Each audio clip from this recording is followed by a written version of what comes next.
आपने कभी सोचे हैं हमारे शरीर में खून कैसे बनता है?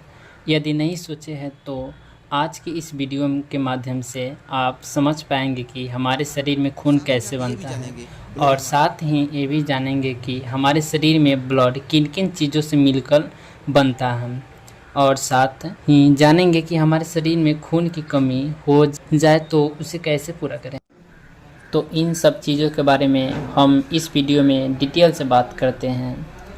तो दोस्तों शुरू करते हैं और सबसे पहले समझते हैं हमारे बॉडी में खून कैसे बनता है। आप जानते हैं जब भी कुछ खाते हैं तो उसी से हमारा शरीर की एनर्जी मिलता है और उसी एनर्जी से हमारा पूरा शरीर चलता है। जैसे कि गाड़ी के चलने के लिए तेल की ज़रूरत होती है, ठीक उसी प्रकार शरीर को चलने के लिए भोजन की ज़रूरत पड़ती है।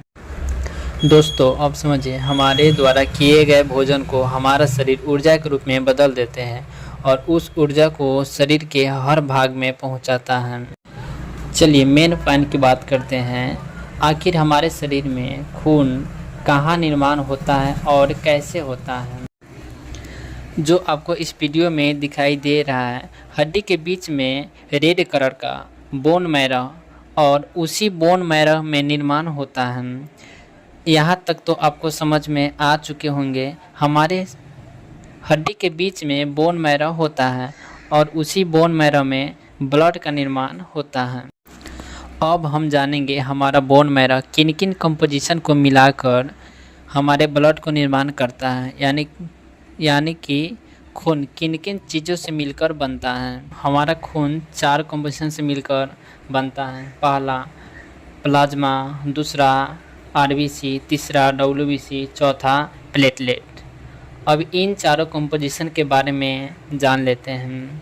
डिटेल से जानने के लिए इस वीडियो को शुरू से अंत तक देखिए और अभी तक इस वीडियो को आपने लाइक नहीं किए हैं तो लाइक कीजिए, सब्सक्राइब कीजिए और बेल आइकन को प्रेस कीजिए ताकि इस तरह का नोटिफिकेशन आपके पास पहुंचता रहे। चलिए वीडियो को स्टार्ट करते हैं। पहला कंपोजिशन है प्लाज्मा, जो कि लीवर में बनता है।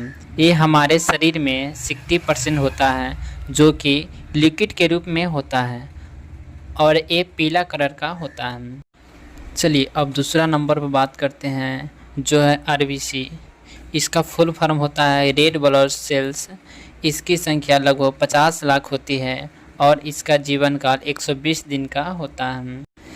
ये जो रेड ब्लड सेल होती हैं, हेमोग्लोबिन के माध्यम से ऑक्सीजन को हमारे शरीर के सभी अंगों तक पहुंचाती है। यदि आरबीसी हमारे खून में नहीं होता तो हमारे शरीर के सभी अंगों तक ऑक्सीजन नहीं पहुंच पाती।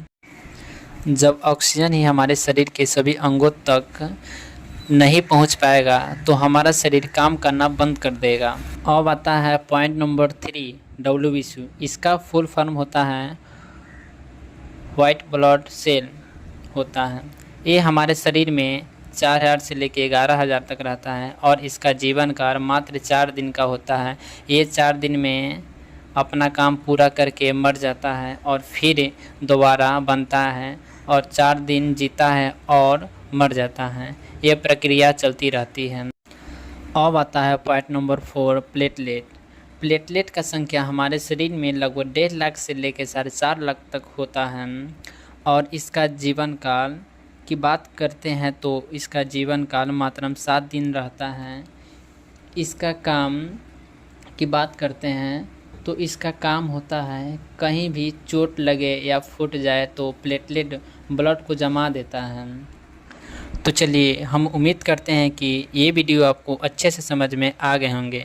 तो अभी तक आपने पीएन मेडिकल बेसिक को आपने सब्सक्राइब नहीं किए हैं तो सब्सक्राइब कीजिए और बेल आइकन को प्रेस कीजिए ताकि इस तरह का नोटिफिकेशन आपके पास पहुंचता रहे।